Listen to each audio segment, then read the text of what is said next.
Hello friends, आशा करता हूँ कि आप सब ठीक होंगे और अपने परिवार के साथ समय बिता रहे होंगे।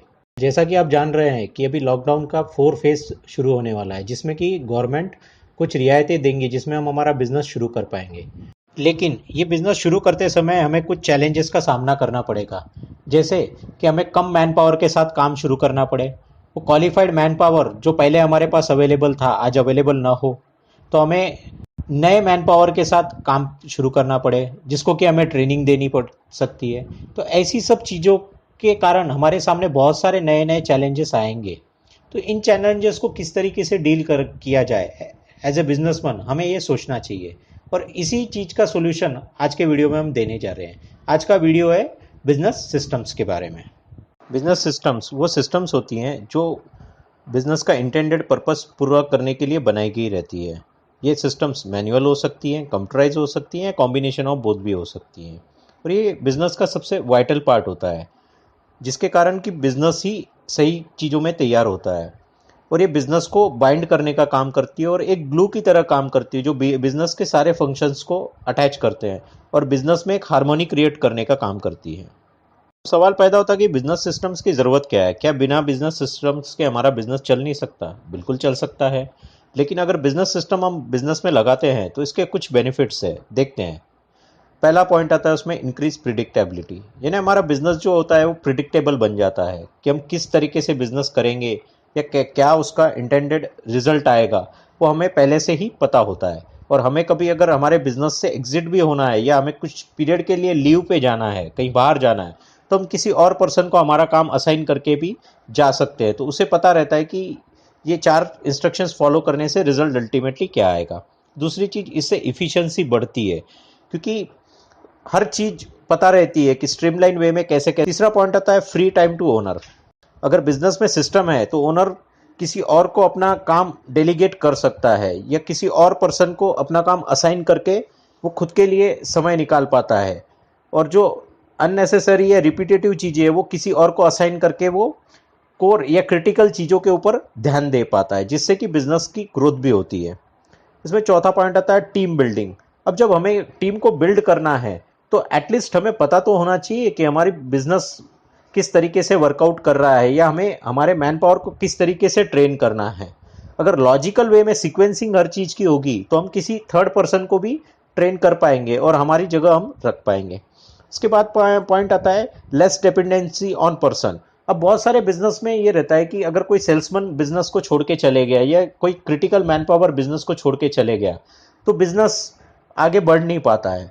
क्यों? क्योंकि बिजनेस के अंदर सिस्टम ही नहीं है और बिजनेस का जो नॉलेज बेस होता है वो पूरा का पूरा वो ह्यूमन पे डिपेंड होता है। जब वो ह्यूमन ऑर्गेनाइजेशन को छोड़ के चले जाता है तो उसी के साथ वो नॉलेज भी टोटली ट्रांसफर हो जाता है। और अगर हम बिजनेस सिस्टम को फॉलो करें तो वो नॉलेज हम हमारे ऑर्गेनाइजेशन में रिटेन कर सकते हैं। बिजनेस सिस्टम्स के बारे में कुछ मिथ्स है, जैसे कि बहुत सारे लोगों का कहना है कि बहुत ज़्यादा लेंथी प्रोसेस होता है। एक्चुअल में ऐसा कुछ भी नहीं होता है। ये प्रोसेस हम हमारे हिसाब से, हमारे ज़रूरत के हिसाब से हम डिज़ाइन कर सकते हैं। इतना कोई लेंथी प्रोसेस नहीं होता है। हाँ, थोड़ा टाइम कंज्यूमिंग होता है, लेकिन अल्टीमेटली लॉन्ग टर्म में ये हमें टाइम सेविंग करवा देता है। दूसरा पॉइंट आता है कि बहुत सारी चीज़ों को हमें हर एक एक्टिविटी को हमें डॉक्यूमेंटेड करना है। ये भी एक बहुत बड़ा मिथ है। हमें हमारी सिर्फ कोर प्रोसेसेस को डॉक्यूमेंट करना है और जो क्रिटिकल प्रोसेसेस या जिस चीज़ में हमें रिपीटेटिव एफर्ट देना पड़ रहा है या बार बार जो चीज़ें हमें करनी पड़ रही है, जिसमें हमारा ज़्यादा समय जा रहा है, उस सब चीज़ों को हमें डॉक्यूमेंट करना चाहिए। तीसरी चीज़ आती है कि सिस्टम्स केवल और केवल कंप्यूटराइज होती है। ये सबसे बड़ा मिथ है। सिस्टम्स कंप्यूटराइज, मैनुअल या कॉम्बिनेशन ऑफ बोथ हो सकती हैं। अब सवाल आता है कि हम कैसे जानेंगे कि हमारे बिजनेस में हमें सिस्टम्स चाहिए या नहीं चाहिए। तो ये जानने के लिए हमारे पास एक मैकेनिज्म हमने दिया है, जिसमें हमें सिर्फ 3 क्वेश्चन पूछने हैं और अगर तीनों क्वेश्चन के आंसर हमें मिलते हैं तो इससे हम जज कर सकते हैं क्या हमें हमारे बिजनेस में सिस्टम्स को अप्लाई करना चाहिए या नहीं करना चाहिए। जैसे सबसे पहला क्वेश्चन है कि आप जो भी एक्टिविटीज़ कर रहे हैं उसमें आपको 10 मिनट या उससे ज़्यादा समय लग रहा है या नहीं लग रहा है। अगर आपका जवाब आ रहा है हाँ, दूसरा क्वेश्चन हमें पूछना चाहिए क्या इस प्रकार की एक्टिविटी हमें बार बार करनी पड़ रही है क्या, यानी एक से ज़्यादा बार रिपीटेटिव तरीके से हमें करनी पड़ रही है क्या। अगर इसका भी जवाब आता है हमें हाँ, तो फिर हमें तीसरा क्वेश्चन पूछना है, क्या हम ये एक्टिविटी किसी और को डेलीगेट कर सकते हैं क्या, या तो हमारे से भी अच्छा कोई और पर्सन इस एक्टिविटी को कर सकता है क्या। अगर इसका भी जवाब हमें आ रहा है तो डेफिनेटली हमें बिजनेस सिस्टम्स की जरूरत हमारे बिजनेस में है और हमें हमारे बिजनेस में बिजनेस सिस्टम को अप्लाई करना चाहिए। और सवाल पैदा होता है कि हम हमारे बिजनेस के लिए सिस्टम्स बना सकते हैं क्या। हाँ, बिल्कुल बना सकते हैं। इसकी आसान 4 स्टेप्स है। पहली स्टेप में तो हमें वो एक्टिविटी को डिटेल में डिफाइन करना है कि जिसके लिए हमें एक सिस्टम क्रिएट करना है, और ये काम उसी पर्सन को देना है कि जो पर्सन प्रेजेंटली वो एक्टिविटी को कर रहा है, ताकि वो हर एक एक्टिविटी की बारीकियों को जान पाए या समझता है कि कैसे प्रॉपरली मैं करूंगा तब ये एक्टिविटी सही एंगल से पॉजिटिव रिजल्ट देगी। ये पहली स्टेप हो गई। दूसरी स्टेप में हमें उस एक्टिविटी को डॉक्यूमेंटेड करना है, यानी हमें लिखना है कि पहली चीज कौन सी आएगी, दूसरी कौन सी आएगी, तीसरी कौन सी आएगी, कौन सी एक्टिविटी के ऊपर डिपेंड कर रही है, यानी पहले ये आएगी, दूसरी ये आएगी, तीसरी ये आएगी। ऐसे हमें एक ऑर्डर के अनुसार उसको लिखना है और उसका एक प्रोसेस मैप हमको बनाना है, या तो फिर हम उसकी एक चेकलिस्ट भी बना के रख सकते हैं, और इसके कुछ डॉक्यूमेंटेशन के टूल्स आते हैं, वो हम यूज कर सकते हैं। इसके बाद हमें इस सभी डॉक्यूमेंट की हुई प्रोसेसेस को एक स्पेसिफिक जगह पे रखना है, ताकि किसी को अगर यूज करना हो या वो पर्सन जो प्रेजेंटली वो एक्टिविटी कर रहा है अगर वो अवेलेबल ना हो तो उसकी जगह वो काम किसी और को डेलीगेट करना है, तो वो पर्सन वो डॉक्यूमेंटेड प्रोसीजर का डाटा लेके वो खुद यूज कर पाए। और चौथी स्टेप इसमें आती है कि जिसमें कि हमें ये जो हम चीज कर रहे हैं वो प्रोसेस है, ना कि कोई एक्टिविटी।